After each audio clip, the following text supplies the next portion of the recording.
C'est au début des années 90 que l'on commença à commercialiser une invention qui changerait notre mode de vie, Internet. C'est devenu un des moyens de communication les plus importants aujourd'hui. C'est d'ailleurs pourquoi plusieurs organismes et compagnies ont des sites Internet pour avoir une visibilité autre qu'à la télé et dans les journaux. C'est le cas de la ville de Trois-Rivières qui offre un guichet unique pour rassembler l'ensemble de ses activités culturelles, non seulement pour célébrer les 375 ans de la ville, mais aussi puisqu'elle est, en 2009, la capitale culturelle du Canada. En un seul clic, nous pouvons savoir tout ce qui se passe dans la région. C'est d'ailleurs pourquoi nous allons rencontrer Mme Véronique Anger, coordonnatrice de la capitale culturelle du Canada, pour en savoir plus sur le sujet. Capitale culturelle du Canada, c'est un titre que Trois-Rivières a reçu. C'est un programme national de patrimoine canadien qui existe depuis 2002. À chaque année, une ville dans la catégorie des 125 000 habitants et plus reçoit ce titre. Donc, on est la première ville au Québec à recevoir ce titre-là. C'est accompagné d'une subvention de 2 millions de dollars. Et le site Internet, c'est un des 46 projets qui est réalisé là, dans le cadre du financement qu'on reçoit de patrimoine canadien. Donc, le site Internet que vous pouvez visiter au www.capitalculturelle.ca comporte plusieurs aspects. Et dans le fond, depuis 2002, c'est un programme qui est national. Donc, les villes à travers le Canada ont créé des sites Internet. Il y en a qui ont décidé de créer des pages sur leur site web municipal qui était consacré à Capitale culturelle. Tandis que nous, on a vraiment créé un nouveau site Internet, mais qui est interrelié avec celui de la ville. Si vous allez sur la page d'accueil de la ville, vous avez automatiquement une icône. Cette année, Trois-Rivières célèbre son 375e anniversaire en même temps. Donc, sur le site du 375e, il y a un lien vers Capitale culturelle. Donc, ça permet là, un réseautage intéressant, ce qui augmente notre nombre de visiteurs également. Bonjour, je m'appelle Jean-Philippe Biron, je suis producteur chez Symptômes Créacom. Nous, ici, on a un bureau à Trois-Rivières, on a un bureau également à Montréal. On allie stratégie et production pour notre clientèle, donc on développe plusieurs idées. On est vraiment créatif, puis on est vraiment axé sur le service à la clientèle, puis on est très humain. Bien, notre principal projet, notre projet de plus grande envergure, c'est effectivement le site Capitale culturelle, qui est un projet d'envergure nationale. On était vraiment contents d'avoir été choisis pour réaliser ce site-là. Aussi, avec la ville de Trois-Rivières, on a été mandatés pour réaliser leur graphisme de leur futur site. Donc, ils ne sont pas encore dévoilés, mais pour nous, c'est quand même un très gros projet pour les prochaines années. Donc, ça aussi, on en est très fiers.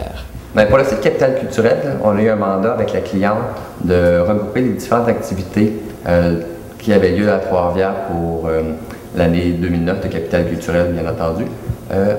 On a fait la création du site.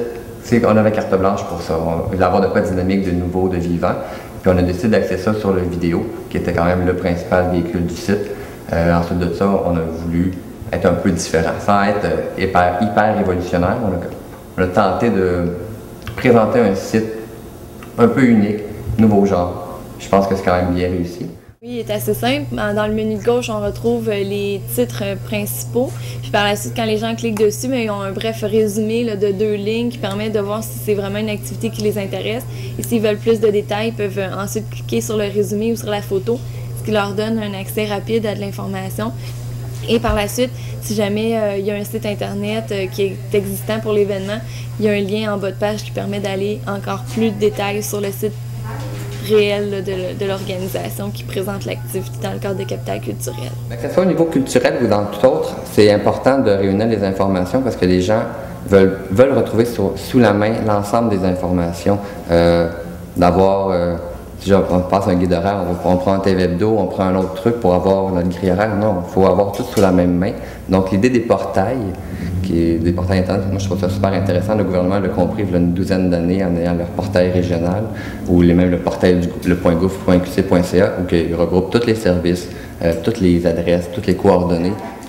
Bien, tout dépendant de la grosseur du site, un site Internet peut prendre entre 20 jours et peut-être 2 mois pour les sites que nous on réalise. Comme Capitale culturelle, on peut dire environ 45 jours en tout et partout, mais il y a la période des fêtes quand même que je vous là-dedans. Donc 45 jours ouvrables, on est capable de livrer. L'influence, c'est que je pense qu'Internet, c'est la propriété des gens. L'individu a la propriété de ce média-là. On peut facilement regarder avec les blogs l'influence qu'ils peuvent avoir sur la société. Et le pouvoir est aux individus, contrairement à la télévision, que c'est plutôt inaccessible avoir un reportage à Radio-Canada, TVA, il faut avoir une bonne nouvelle, une grosse nouvelle, tandis qu'Internet, on peut toucher ciblé, c'est plus précis à tous les sujets. On peut avoir 10 blogs faits par la même personne sur 10 sujets qui touchent à 10 publics sites différents, mais c'est la même personne qui les rédige. Donc chacun en trouve son compte et on y va quand on veut. C'est grâce à des compagnies comme les Symptômes que nous pouvons avoir accès en ligne à des informations sur des organismes.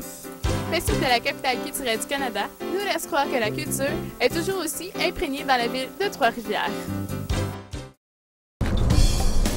Hey Marc-André, Trois-Rivières aujourd'hui, c'était malade! Puis ça, on repense à tout ce qu'on a vu. Joliette, Montréal, Québec, Toronto, Ottawa. Non mais c'était fou là, tu trouves pas?